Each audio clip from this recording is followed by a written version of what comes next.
This episode of Inside Golf Podcast is brought to you by Inside Sports Network. What's up, everybody? It's your boy Boston Capital Twiddler Steve on the Hold the Green podcast. All right, we are live. Tapping birdie. All right, Carson Young is here. I bet Ludwig at 28. Let's go. I bet You him do at, too? I bet him at 25. Low sevens. I think there's some guys in here we like. Harris English at 7,300. I love Brian Harmon at 3.5% this week.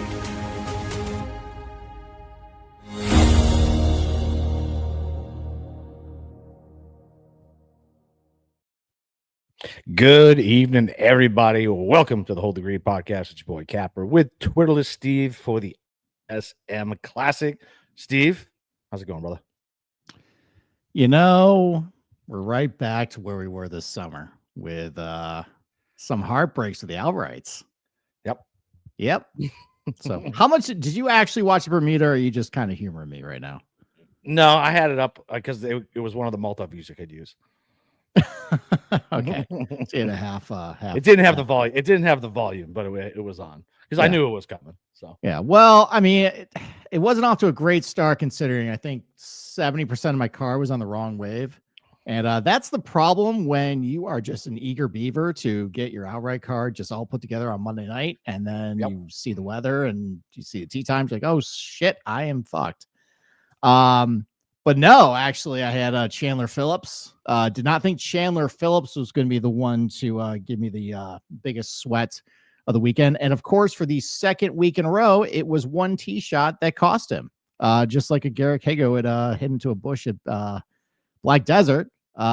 Chandler Phillips screwed up the easiest hole in the golf course on Saturday when he hit into the water, I think. So that was the difference. Lost to a guy who has the putting yips and was putting one-handed. One-handed. Well, I think that makes up for when we bet Sergio putting blind. I feel like that the karma finally evened out. I guess so. I mean, there has been ridiculous outrights that we probably had no business of winning. But I think that's my 8th or 9th runner-up this year. Which is easy. Yeah, which is, silver linings. I think even that, like, when they're compiled, like, doesn't the golf tips checker, don't they compile like everybody's picks and they give like gold, silver, and bronze? Yeah. So I would have all the silver. I'd have all the silver medals, probably. You gotta stop betting each ways, dude. Top fives, at least. Top 5, all your guys. I know. Well, then it really adds up at that point because you're basically doubling your bet. Yeah. So, but in for a pound. I mean, in for a penny, in for a pound, Steve. An entertaining tournament though with the wind. That was fun. I think I'm a bigger fan of Port Royal than most people. I think just because I'm going to go to Bermuda at some point, and so I'm looking forward to playing it.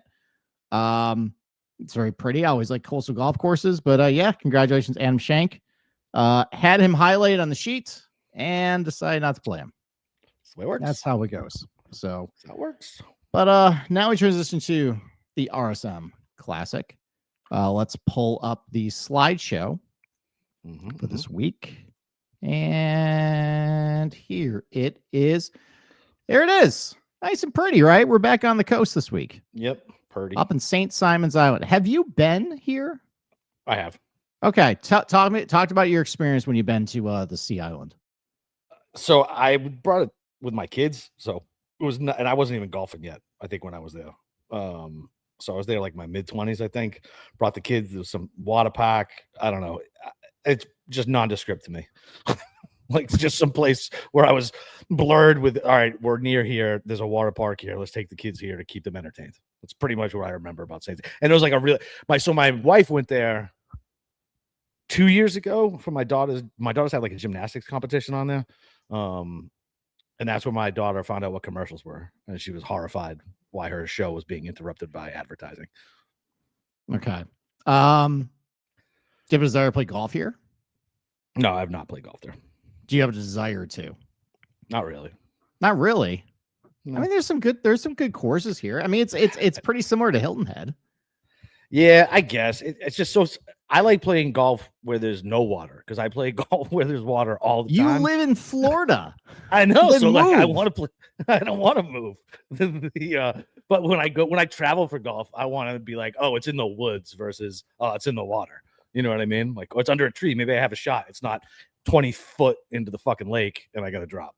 Or all right, so you want to play my club then, basically? Like exactly. When I played came up here, like this is my happy zone. Oh, it was heaven. I was like, holy shit, everything's almost findable here. This is fucking great. Yeah, pretty much. So that is not the case at this golf course. So this is the RSM Classic. We are back to the multi-course format, by the way, just Thursday and Friday. And unfortunately, because the PGA Tour has decided that for whatever reason they cannot have ShotLink on 2 courses, can't handle it. No, why would they be able to do that? Well, I don't know. I think it's probably how much are they worth? Probably just because they're cheap. So, anyways, this is the RSM Classic. I like this event. I like this tournament. This is probably, other than when the Zozo had a really good field a couple years ago. Shriners had some good fields, but the golf course kind of stinks. This is probably one of my more favorite ones of the fall. Okay. I like golf course, one I want to play. Usually the field's a little better than this. It's kind of not a great field to end the year. I mean, obviously you got your Sea Island guys come and play. I think that's probably why I don't like. That's probably why I don't like this. The Sea Island guys with the boat shoes and the floppy hair and the absolute yeah. Yeah, I mean, it's your Brian Harmon types, your Davis Thompson types, Keith Mitchell types, all your favorites. Yes. Well, I don't put Brian Harmon's like a redneck, so I wouldn't put him in with the St. Simon's guys. Like, I feel like he doesn't hang out with floppy haired Cashmere Keith, and I feel like he doesn't actually mix well with those people. I could be way off fucking base. You are. I don't like what you are way. I am probably way off base, but Brian Harmon goes hunting. I can't see any of those other guys like remote like dirt. No. Like that's how I picture those other guys. Okay. All right. Well, this is Sea Island, very famous golf resort, the Sea Island Club and Resort. It was first found in 1926, pretty old, by Howard Coffin, and he purchased an old cotton plantation on Sea Island and wanted to create a golf course and call it the Plantation Course. Aptly named. Did he make it inclusive? Probably not back then. This is the 1920s. So I highly, highly, highly doubt that. So he ended up bringing Walter Travis in, who was a pretty famous Australian amateur golfer and architect. He built a couple private courses throughout the United States in his repertoire. And he started building a golf course here. Well, unfortunately, Walter Travis died before the Plantation Course was completed. So, undeterred, Coffin brought in Harry Colt. And let me give Capper his first quiz of the day. What golf courses has Harry Colt designed that we have seen on the PGA Tour? No idea. Come Colt 45. Dude, my memory is shit. Like, especially with this type of stuff. Like, he built a course at Afro Man? What? No. What are you talking about? You don't know that song? You don't know that song? Colt 45? I think so. I think so. I know some Afro Man. He was more like he was fine. I know it from my youth, drinking Colt 45. All right. I'm surprised that joke fell flat with you. So sorry, buddy. Anyways, no. So he built Royal Portrush, Royal Liverpool. He had his hands in Royal Portrush, Royal Liverpool. I do know that song. Now you said he's talking about rolling joints in the back. Yeah, I know what song you're talking about now. It's just the melody just clicked in my head. There you go. And he finishes Travis, and Harry Colt finished Travis's vision, completed the 9-hole Plantation Course. He also completed the 9-hole Seaside Course, which is part of this rotation this week. Also built 2 other ones, the Retreat and the Marshside. But the biggest, most famous people who hail from Sea Island, I guess, who's Mr. Sea Island, if you could think of it in the golf community? Was it Harris English? No, think older. Think older and think really bad nepotism with that. Arnold Palmer? No. The Love family. Davis Love III. Ah, okay. Yeah. I was just thinking of Arnold Palmer's grandson on tour. These things. Well, that was the thing. I think Davis Love's kid got a couple stars, and he's awful. He's terrible. So, but anyways, the Loves moved here in 1977, and Davis Love, the elder, became the head golf pro at the Sea Island Golf Resort, and brought his son Davis Love III, and they just love the area, love the golf courses, and they decided to invest a lot of resources into the golf courses And they did some redesigns of it as well, which we'll talk about a little bit. In 2006, Sea Island started hosting a regular PGA Tour stop, first called the McGladrey Classic, and it's now called the RSM Classic. So we are going to first go through the Seaside course, which in 1999, Davis Love brought in Tom Fazio to basically reimagine and redesign the two courses on there called the Seaside course and the Marsh course. And Capper, what do you think the Marsh course has? I think it has marshes. Thank you. I just wanted to hear These are the quizzes I can do. Yeah, I just want to hear your Boston accent say the Marsh. The Mashes. The Mashes. Exactly. Well, anyway, there's actually a place that was close where I grew up. It was called Mashfield. And I was like, yeah, that's a bad name for a town. Perfect. Give the people what they want. Keep working in Mosh all podcasts long. So Tom Fazio came in, redesigned the Seaside course and the Marshside course to create one singular 18-hole championship course and marry the two nines. Fazio gave it a facelift, rebuilt all the bunkers into kind of like these clamshell shaped sizes here. Shrunk the greens a little bit, but rebuilt them as well. But overall, though, he exposed some of the sand dunes off the fairways here, kind of make it a little more rugged, natural look. Overall, though, this is your pure resort course, though. I'll get to a couple slides here. So this is the par 3 12th. This is by the sea right here, or by the intercoastal. Just, big greens, not a lot of undulation to them because you're right by the coast. You can't have a lot of undulation to them because of the wind and everything. A lot of tight lies around the green that repel kind of gently off of it. There's not really severe slopes here, as you can see. So it gives somebody like you and me the opportunity to putt from off the green. Maybe a little bit more difficult challenge for a pro who would opt to chip from off the tight Bermuda.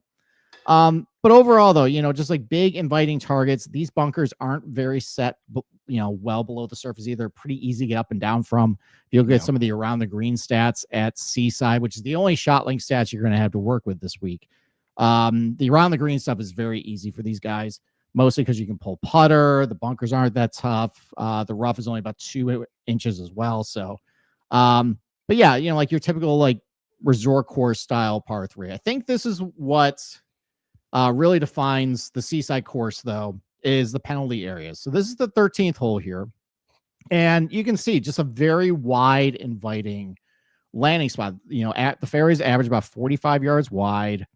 But it's kind of like some venues we've seen this year. If you miss the fairway, it's essentially a lost ball. You can see that right here. You can see the intercoastal here, the Marsh here. You miss the fairway, it's a lost ball. And we'll get to some of the penalty stats in a little bit. But overall, though, Seaside course is more of a club down course. It's a short course. It's only about 7,000 yards long, as we'll get to par 70. Wide fairways, big greens that aren't really too contoured. Pretty easy greenside surrounds. Really, the challenge is, especially off the tee, just don't hit in a penalty area. You'll probably be okay. And then the wind can really play a havoc at this place that we'll get to in a little bit as far as the scoring. But I think the more interesting course here is the Plantation course, which in 2019, Davis Love came in and gave it a little bit of a facelift. And he wanted to bring back some of the more traditional Scottish, features that it had when it first opened, back when Harry Cole finished it. And there's a couple things they did, kind of spruced it up to make it a little more interesting and actually a little more challenging, at least with the greens, than what they were. The first thing they did, a lot of the greens were originally squared off. Over time, they became more circular. They squared off the greens again when they rebuilt it. Coffins are also shrunk, but also squared off to kind of like a coffin shape a little bit. You see that a lot in Scottish golf. The greens also got a little more undulated as well. It's more inland and tree protected. So again, we'll get to the weather stuff in a little bit. But that allowed them to create a little more interesting contours to these greens when they rebuilt them. So that's one of the things they did. They also built a Redan. They restored the Redan on the third green. And Capper, this is your second quiz of the night. It's time for you to talk. What is a Redan green?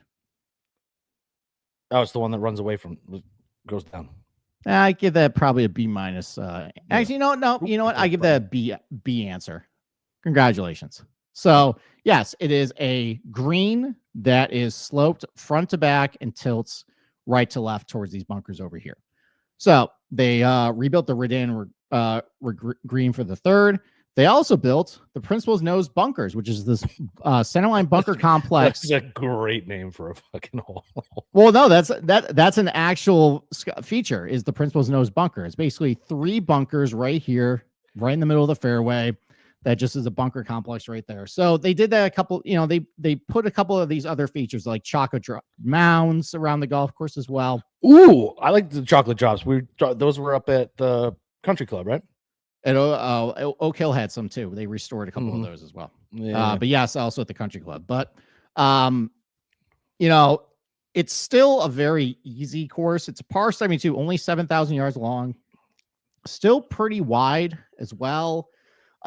What it actually reminds me of is it's a very cool and interesting design golf course, but it's really easy. Reminds me of the Greenbrier a little bit. That's also, I think, a CB McDonald, but that has a lot of these traditional Scottish features like the Principal Nose bunker or Biarritz green or Redan too.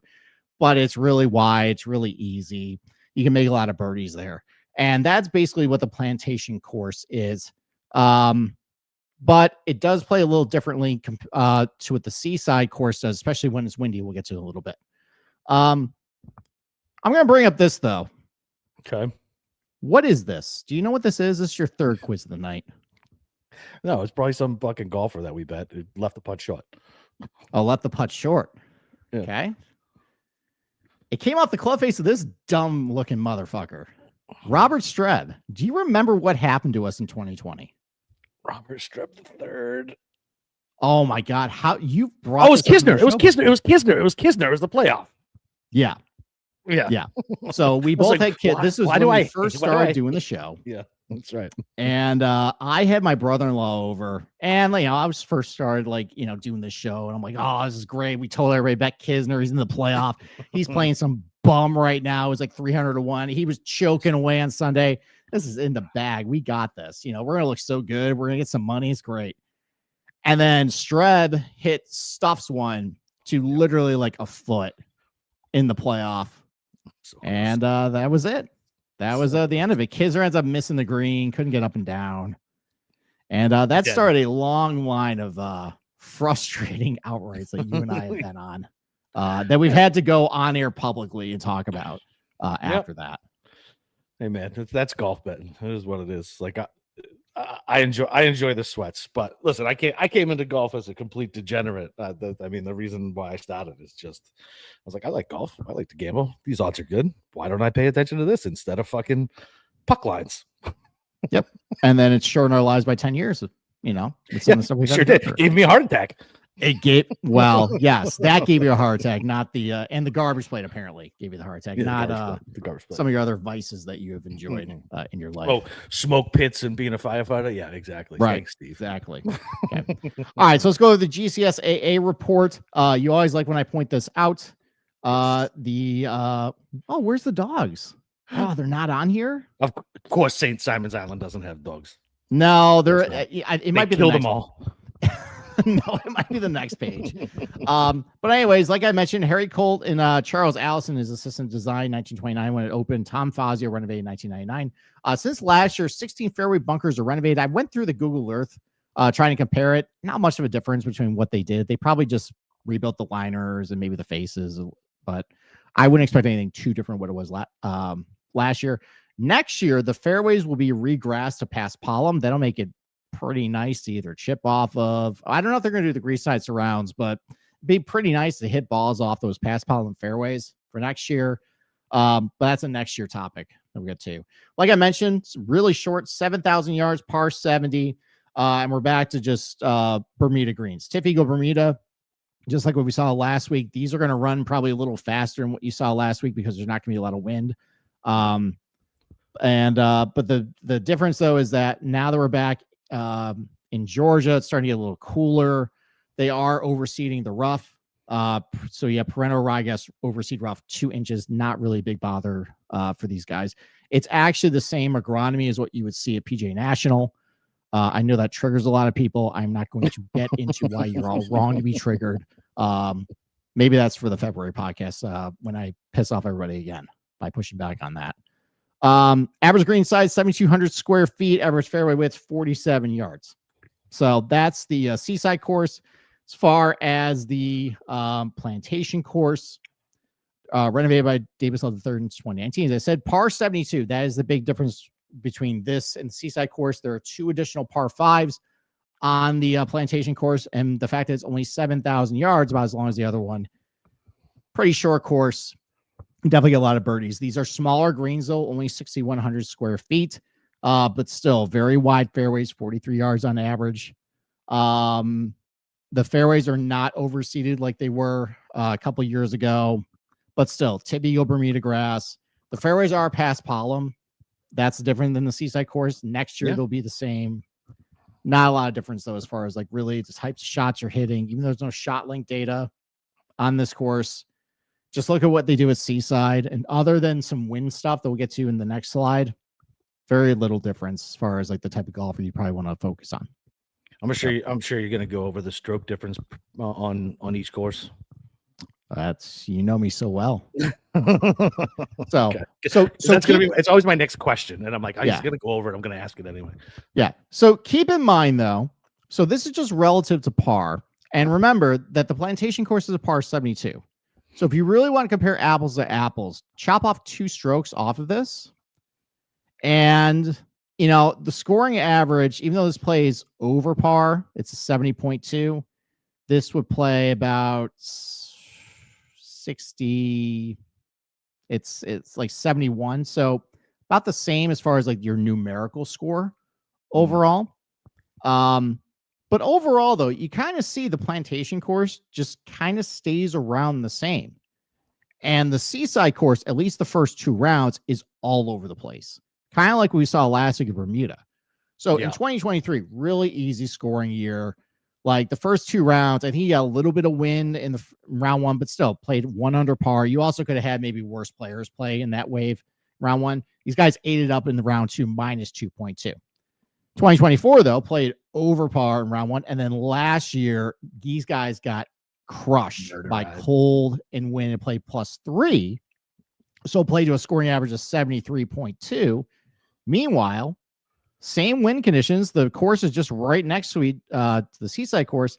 And that played at 70.6. And the reason why, go ahead. No, go ahead. Well, the reason why is that the Plantation course is more tree lined and a little bit more inland, so it's protected by the wind. So as long as you can keep the ball below the tree line, you don't really have much problems with the wind conditions. At the Seaside course, though, it is completely exposed. So if you get a 30, 35 mile per hour wind, you're pretty much toast there, which is what happened in round 2, which is where if you stacked it, where if you played guys at Seaside and then you played guys at Plantation, you end up doing very well in DFS. Yeah. So that's something to keep in mind, though. So for showdown purposes, you'd almost want to do 100% Plantation guys, right? Because you're going to have 2 more par 5, so that's 2 more scoring chances for scoring. Yeah, that's the one thing. It's like with DFS purposes, if you're really focusing with birdies, you're more likely to get more birdies, more scoring opportunities. Yeah, at the Plantation course. Now the thing is, though, the Seaside, if it's calm, benign, and soft, like tear it up. Yeah, these guys are going to tear it up too. So it doesn't matter at that point. But the opportunities for Eagles, I guess, are more in play, right? Yes. That's a good scoring. So for showdown, not for week long, but for showdown only. Yep. Yeah, exactly. So the thing is, though, this year, though, you're not going to worry about any real type of weather that's going to roll through. First couple days, looks about the same, pretty benign conditions. I think the only note is that it hasn't rained a lot in that area, but it is a resort course, though. How firm are these greens really going to be? It's still by the sea, so you still have a little bit of moisture in the air as well. Yeah. So I wouldn't bank on these things being too bouncy. It's probably going to be really good scoring, probably closer to what you saw in 2023 overall. That was the year that I think Ludwig won by like 9. He got up to like 29 under. Oh, that's him coming on the scene. Yeah. I mean, he was established. The PGA Tour didn't know he was established. He was on the Ryder Cup team, and then he was one of the only known names when they first went to El Cardinal, and they stuck him at like a horrible tee time, not even on PGA Tour Live. Yep. And I was trapped in a room with my kid with COVID at the time, and I was bitching very hard about that. I know. I remember. I was there. Yeah, you were. You saw me rage out. But anyways, that's the scoring splits. That's really the only key is if there's weather, you really want to avoid the seaside course and focus on the plantation course. Plantation kind of plays the same no matter what. I mean, obviously there are years where it's a little easier, but overall though, weather, no weather, it's probably going to play under par. You know, you got the 2 par 5s or 2 additional par 5s. It's a short course. Seaside really depends on the weather overall. Got that. And then really the only things that are kind of interesting about this place, like break it down around the green stats. It's really easy there. When we're about it, putting on the seaside course, there's not a whole lot of contours to these greens. You basically just want to focus on guys who are really good Bermuda putters. It's really just the driving stats and the proximity stats that we'll go over. So the missed fairway penalty, at least the last couple of years, I don't know what happened in 2022. I'll have to think about that because it's kind of an outlier compared to everything else. But typically, though, the missed fairway penalty at the seaside course is relatively high for the PGA Tour or PGA Tour average. And it's all because of if you miss a fairway, like 1 out of 10 missed fairways usually incurs a penalty stroke because you're hitting it into a marsh. Yeah. So, but overall, though, like the driving accuracy rates are about like 66%, which is pretty high for PGA Tour standards. These guys are clubbing down a lot. So really, you put all these guys, long hitters, short hitters, you put them in a box. And the point is just, you know, it's like, you know, the floor is lava, the marsh is lava, essentially. Just don't hit it in there. And then it becomes a contest of just who can hit their mid to short irons pretty well, who can sink the putts. Especially in really easy scoring conditions. Those are the years I focus on with the RSM. I basically just looked at the years where it played like at least a shot under par and looked at how the stats were. Mm-hmm. And really just around the green play, it doesn't matter in those years. In term of driving matters, but there's no consistency as far as like skill sets, like long hitters, short hitters. Generally speaking, though, because it's one of those shorter golf courses that rewards putting and short irons and mid irons, this is where you would see those short and accurate hitters play a little better. Mm-hmm. So that's probably why like data golf kind of favors those guys. Because of that type of track. And if you look at some of the comp courses, you're looking at like Southwind or like Wiley or Harbor Town, Innisbrook. Like think of your Webb Simpson, Kevin Kisner courses, and basically that's what this is. Yep. So, and then the proximity buckets. So in easier years, 2023 is really what you want to focus on. In easier, warmer years, the approach shots at the seaside course tend to skew a little shorter. In last year, though, because it was a little windier, a little colder, got a little longer. So probably 2023, 2022 is a little more representative as what the types of approach shots are, which is basically between like, it's still between like, 60% of your shots are going to come between like 125 and 200, but like about 40% of your shots are going to be between 125 and 175. So basically short irons, mid irons is what's really going to be tested here. Not a lot over 225 at the seaside course because you only got the two par 5s. There's a couple longer par 3s. I think 2 of them are over 200 yards. So that's where you see some of these shots right here. But overall, though, just not a very long par 4s. A lot of short irons, a lot of mid irons, sink the putts. That's basically what it's going to come down to this week. It's basically just, especially in the easier putting years, like the ability to separate yourself a lot from the field can be done on the greens. So that's kind of what I just looked at. I basically looked at guys who can spike putting, really good on Bermuda, good with a short to mid irons, good on these types of tracks. Sorry about it. It's not really rocket science this week. All right. Let's hit the odds board. Let's hit the odds board. Let me get rid of this. All right. As you know, in the fall season, I have not made any bets until Wednesday night because I'm too lazy to drive to the border after doing it on Saturday, Sunday, and Monday. Yep. And you promised to post your betting card, and you never do. That's fair. And I won't do it this week either because I'll be in Charleston. Yeah. Just letting us all down, Yeah.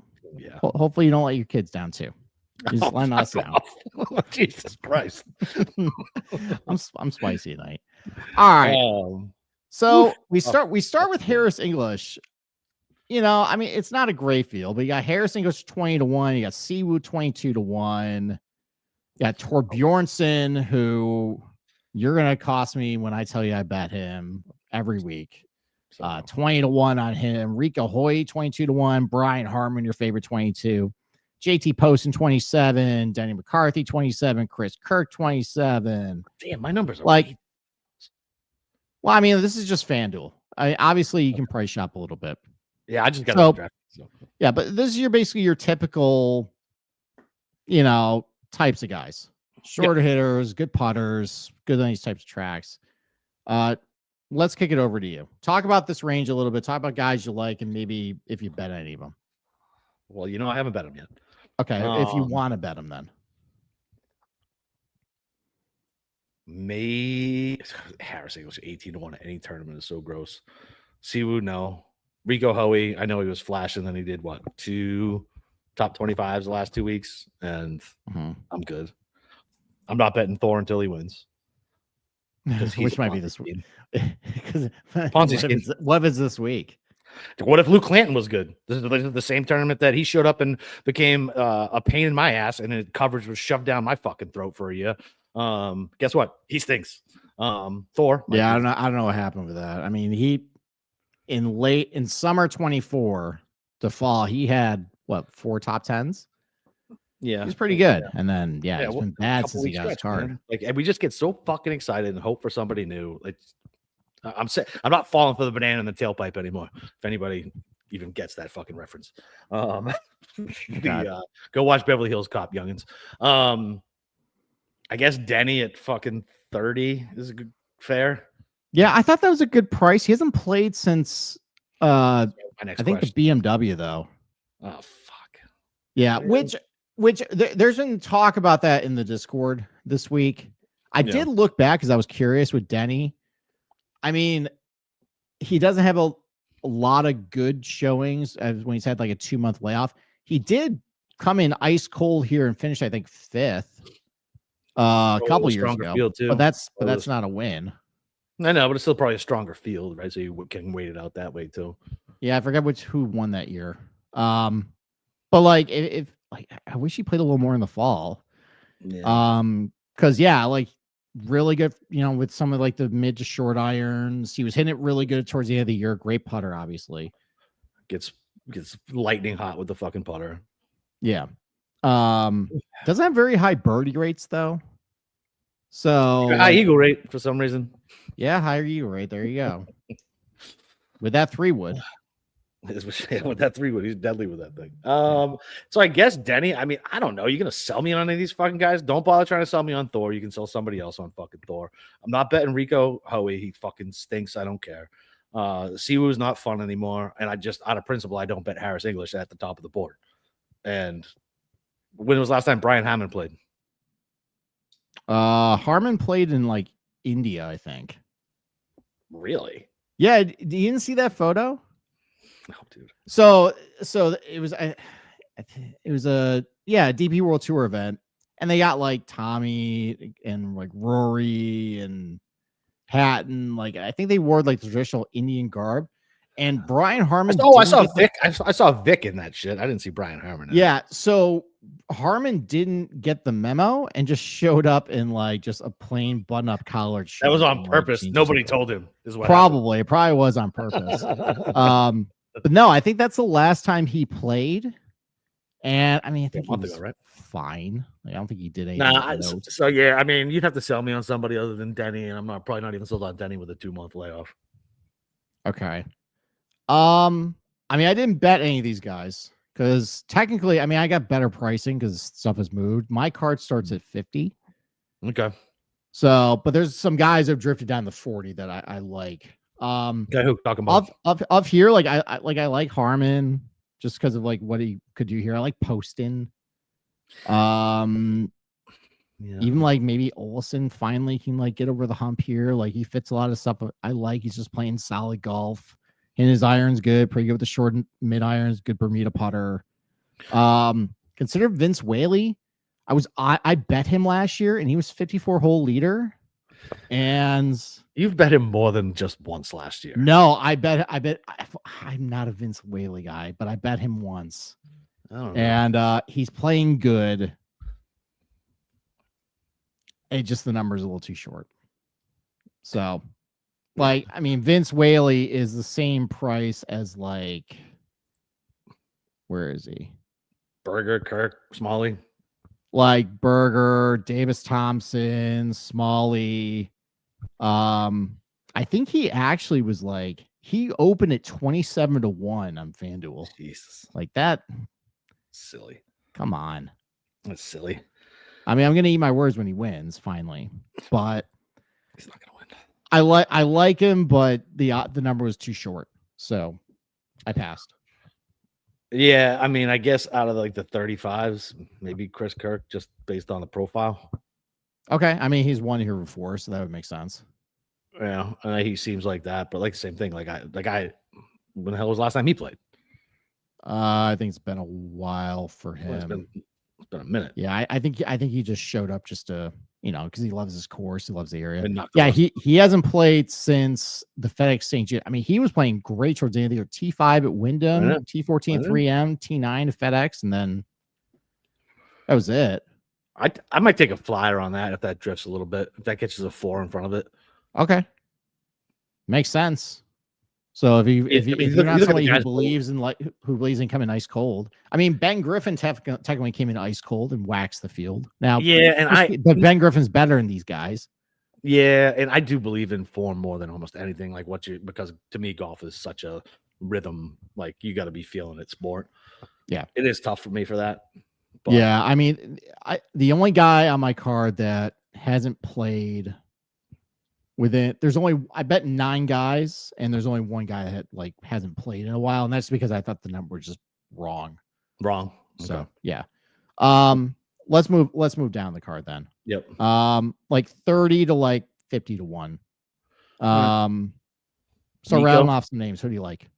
Nico played well here last year or the year before. Okay, I bet Nico. Okay. All right, I bet him at Coastal 50-1. He's down to 40-1. Okay, I can still get him at 45 at least one spot. Okay. Yeah, I mean, good course history here, fits the model. As far as like the prototypical type of golfer here, technically coastal course. Yeah, I think that's a fair number. What did he's been playing recently? What's he been doing lately? Yeah, so I think he was on the wrong side of the draw last week at Bermuda, but 9th at Bay Current, T14 at El Cardinal. I mean, that's good enough for me. Yeah, he was in final group at Wyndham. Like that's a course I like looking at for this place, Bermuda course, and then just sucked in the back 9, but play well there. T6 at Detroit Golf Club. That's a course where, water? it just avoid the water. Not water.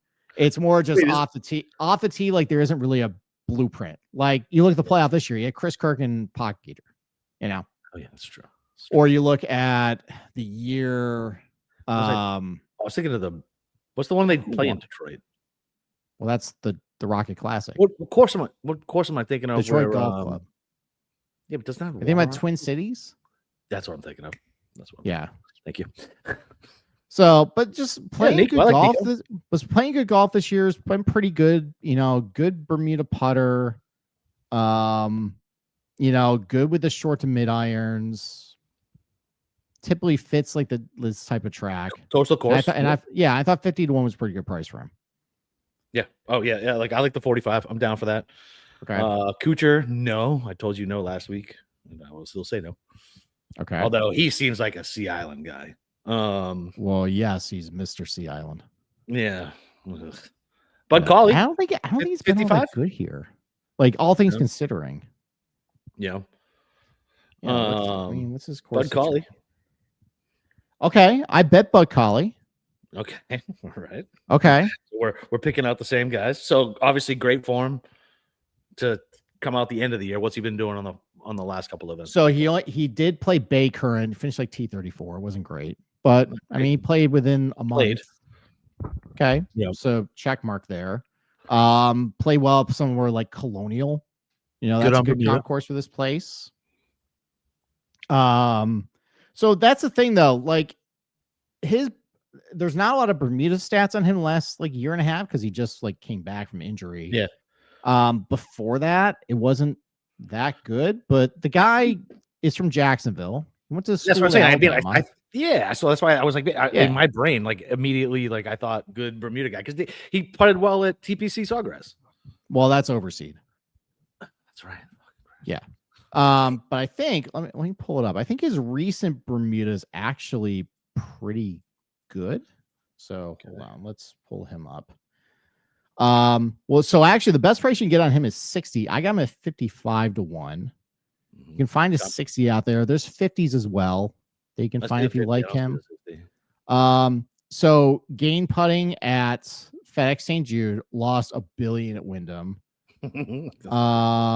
That's the thing. Like you don't play a lot of Bermuda, like pure Bermuda on the PGA Tour. It's all overseeded crap. Yeah. Lost a little bit at Sony. Gained at Sanderson last year, T5. Maybe he just doesn't like Wyndham, like greens, because he putt bad there too. Like it's all over the place.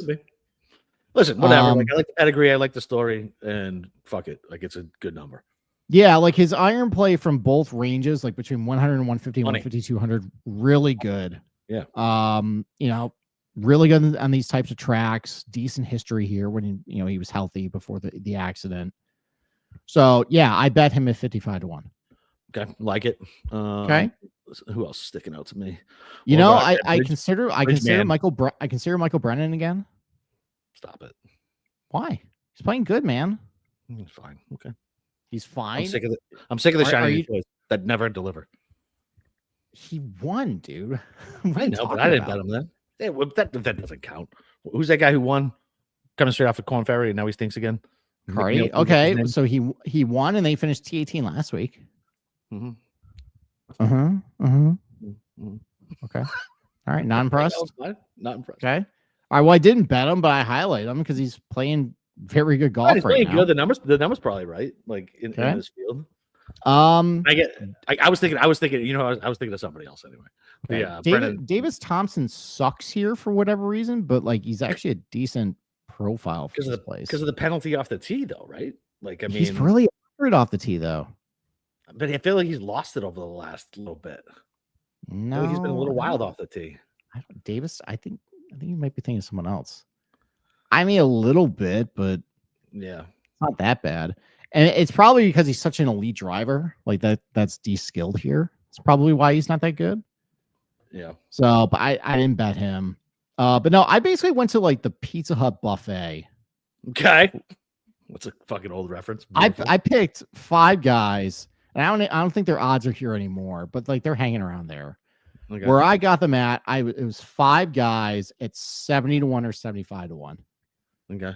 I just started picking them off. I went shopping. All right. So, all right. So when you think about Sea Island in this event, who's been the best player here, like consistently?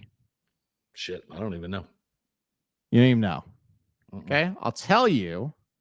If this man, I pull up, it's not Kizer's been good here, but it's not who I'm thinking of. This man, in his last 3 of his last 4 starts, T5, second, cut, second. Okay. And that doesn't even include when he won here as a rookie. And he's playing like crap, but he does have a top 10 in the fall. 70 to 1 Mackenzie Hughes. Mackenzie Hughes. Okay, I was right. There you go. Okay. Form's not there, but just whatever it is about this place, he likes. I mean, he plays really good at PGA National as well. Like that's another course of. I mean, it's not Tom Fazio; it's George Fazio originally. Now it's Nicholas, but similar agronomy, similar types of approach shots. Really good Bermuda putter. For whatever reason, maybe he just hits a little better here. I can still get him at 75. Okay. So you might be able to join me on him. He rates out well, actually he rates out pretty good in my model because all course history. Everything else though, not awesome. But just with how good he is here, and I get him at 70 to 1, and like he's an established name. Yep. I'll take that. Okay. Rather him than Bo fucking Hostler. Yeah, I'm not going back to Bo Hostler. Or Patrick Rogers. That fucking. You know, I consider Rogers. He's really good here. You know what he's not good at doing? Winning. He's not good at winning. He might be a good DFS play though. This week. Maybe. Yeah. Thought about going back to Tagala because he's played good here and he played better than what he showed last week. Oh, I know your tweet. There's your tweet. This is why I can't quit him. Well, so he played really good in the good weather and really bad in the poor weather because he's erratic and that's what happens. Yeah. I passed on him. No, I went back to an old favorite though. 71 was Sammy Valimaki. Bet him again. You've been betting him a fucking lot lately. I mean, the dude finished second in Bank of Utah. Like when I've been batting him, he's been finishing like top 20.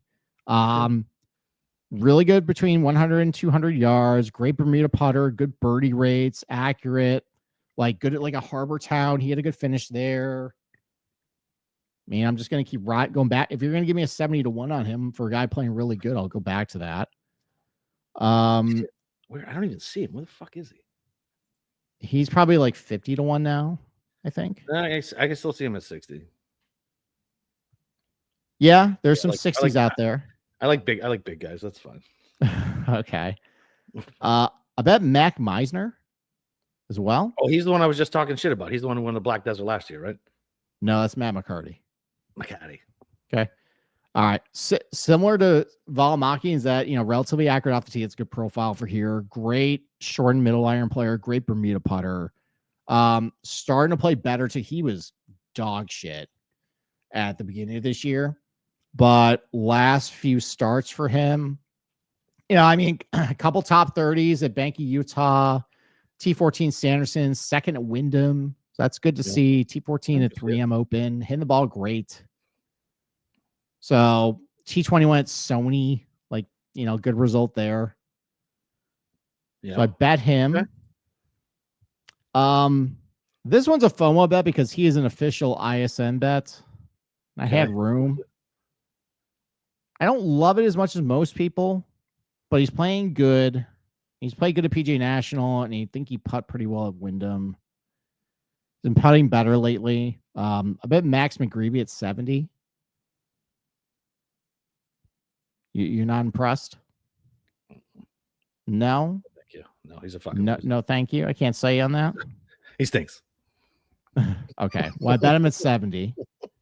Okay. Hit his irons pretty good. Hit him pretty good in the win last week. Maybe he can carry over some good momentum from Bermuda into here. And maybe I can sell you on this guy. Okay. 75-1. Well, I'll sell you and I'll tell you some bad news. Okay. Played well. Sounds like a good salesman. Okay, so played well last week. T11 hit the ball pretty well too. He hit a lot of greens. Okay. Really good on some of these shorter coastal tracks like Pebble and he actually did pretty well. And his work isn't really coastal, but type of track right here, like a Harbor Town type. Pretty good at these places. Irons have been pretty good on him lately. Good Bermuda putter. I bet Seamus Power 75-1. Oh yeah, you can always sell me on him. Okay. All right. Well, here's where I don't sell you. I don't know how this happened, but apparently he's most tipped this week. Yeah. Well, I mehas it been hot over the fall? I have no idea. Yeah, it's just never a great sign. Because I never liked the group think. Yeah, I know. But I bet him at 75-1, and he's been good here, good in these types of tracks, hitting these irons relatively well, good Bermuda putter. What'd you get him play good last week? Oh shit. Damn, he's been steamed on fucking DraftKings. Yeah. So, but I bet him. Okay. Anybody else in this range you want to talk about? What about? I just scrolled by him. Where the fuck did he go? What about Novak? How come we're not talking about fucking Novak? Is it just because he hasn't played in a while? So there was 100-1 on him at the beginning of the week, and that was the first bet I made. Yeah, there you go. I'm seeing. I still get an 80. All right, there you go. So he hasn't played at all since I think the BMW. He was awful to end the year. I know, but I think he was pressing, trying to make the team. Well, he might have been pressing to make the team. Apparently, he also had a kid recently. Okay, baby swag. Well, baby swag or just new dad, low energy vibes. Yeah, But he's here. You think if he wasn't really ready to play, he wouldn't play. But just really good on these shorter Bermuda courses, or like good at like a place like Colonial. That's a talent bet. That's a talent bet. I think I'll probably pair that with the top 10. Okay, yeah, I bet. I thought that price was just incorrect given what he's been doing this year, what he's been doing these types of tracks, what he's good at. So I bet him. I bet him at 101. Yeah, and how good he was last year. Absolutely. Okay. All right. And then I had bet Victor Perez, and then he withdrew because he signed with the cleats. So thank you for Live Golf for helping me save some money this week because he was not going to win. What's Lee Hodges been doing? Nothing. What's that? What's Lee Hodges been doing? Nothing. He's just not playing all that good golf, but he's a good fit here. Not as bad of a Bermuda putt as you might think. Good with the short and mid irons. That's what I'm thinking of, the mid iron play. Yeah, I mean that's a guy I have highlighted on here. Like that's like the Adam Shank for last week. Good number, 110. I don't mind that play if you want to play him. Yeah, I don't hate that. There's worse. There's definitely worse. Grayson Sig finally popped. What happened to him? The putter Fell back again with him. Okay. Yep. Okay, apparently his ball okay. Right. But the he's right. Yeah, I know. Him and Sam Ryder right next to each other just to taunt me at fucking 110. Yeah. A couple other guys I like. I always like Patrick Fishburne. Didn't bet him, but get it. Really good on these types of tracks. Chris Ventura is just a really good Bermuda putter. He's playing well lately. Mm-hmm. That's another guy maybe you might want to go back to. Hayden Springer. Good here and just a good Bermuda putter. Is he good here? Yeah, I think he's got it. He's got like I believe good is relative for Hayden Springer. Yeah, right.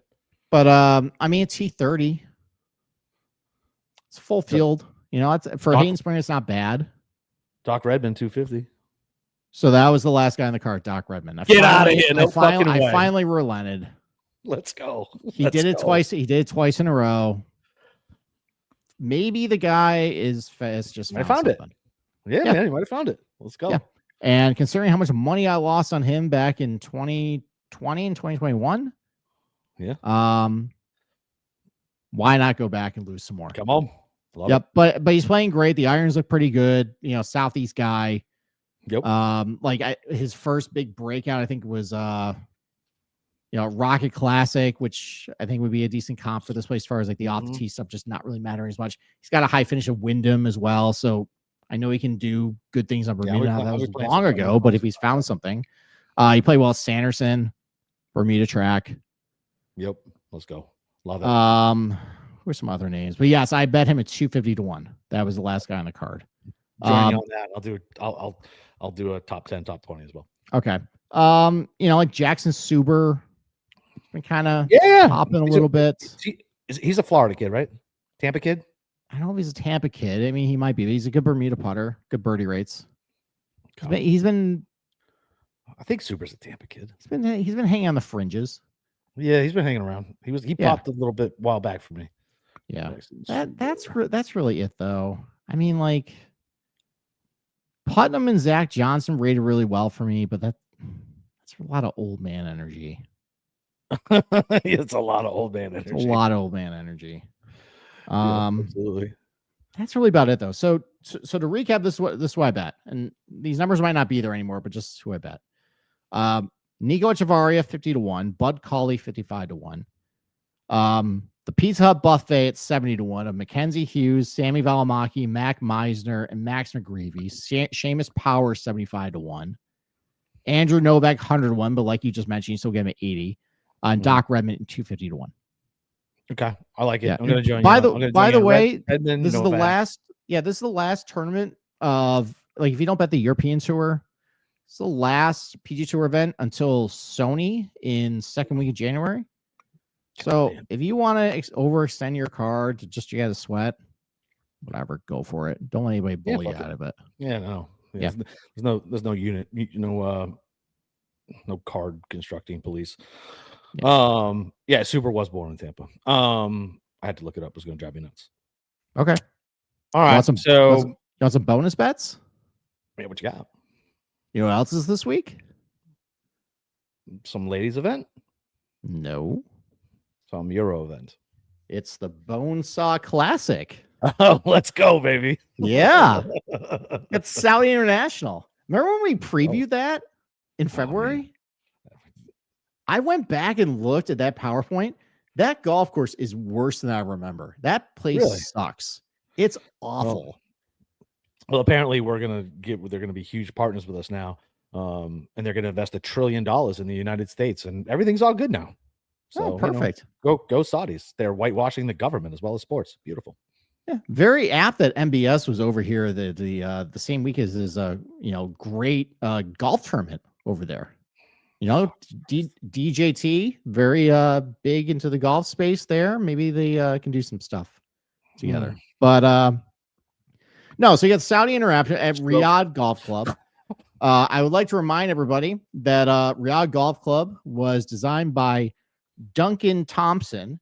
And I remind everybody because if you try and find Duncan Thompson, I'm not even sure he exists. You can't find anything about the guy. Pretty sure the Saudis just made up a Scottish architect named Duncan Thompson to give their golf course maybe a little more prestige.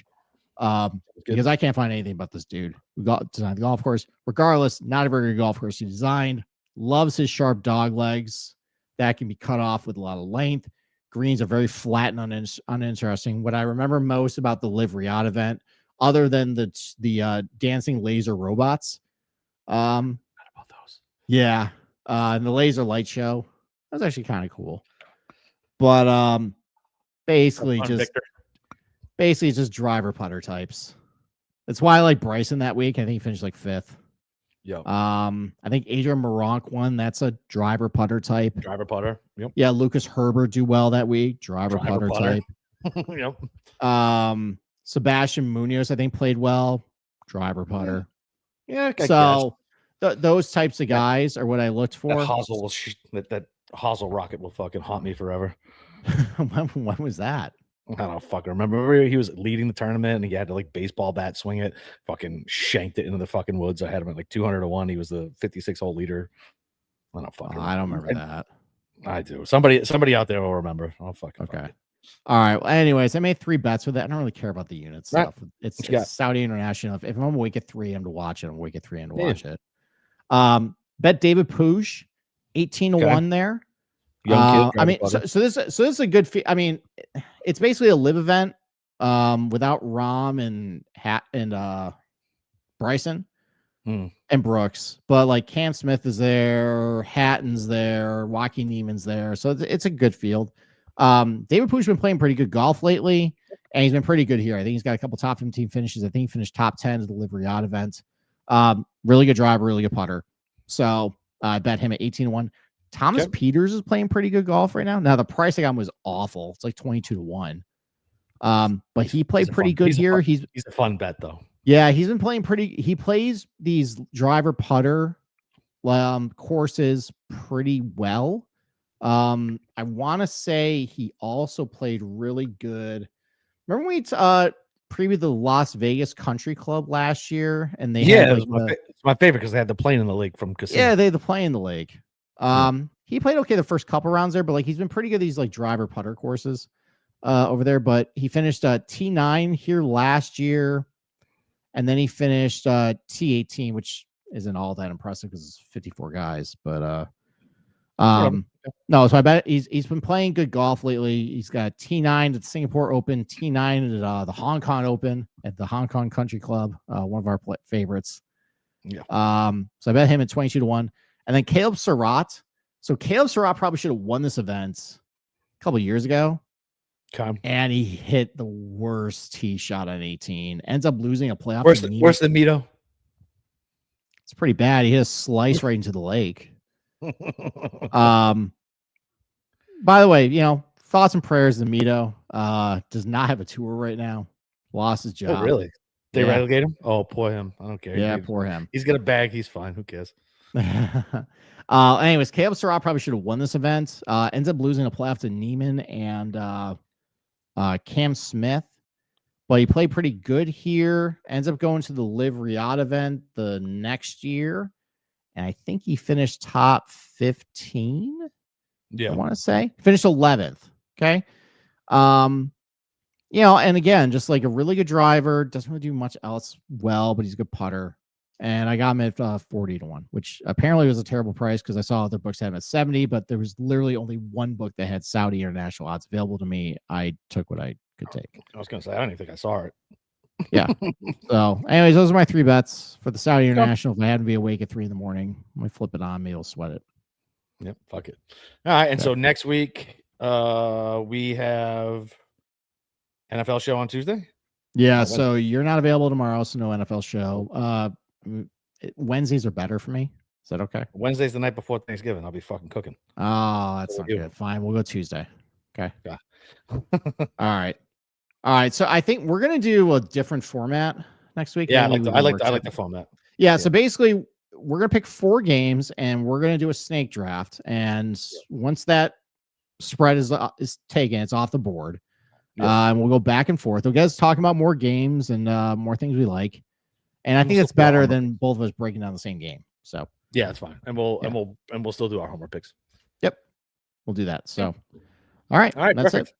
That's it. All right. Well, we'll see you guys next Tuesday before Thanksgiving. We should break down the Thanksgiving slate and then do the picks for the rest of the slate.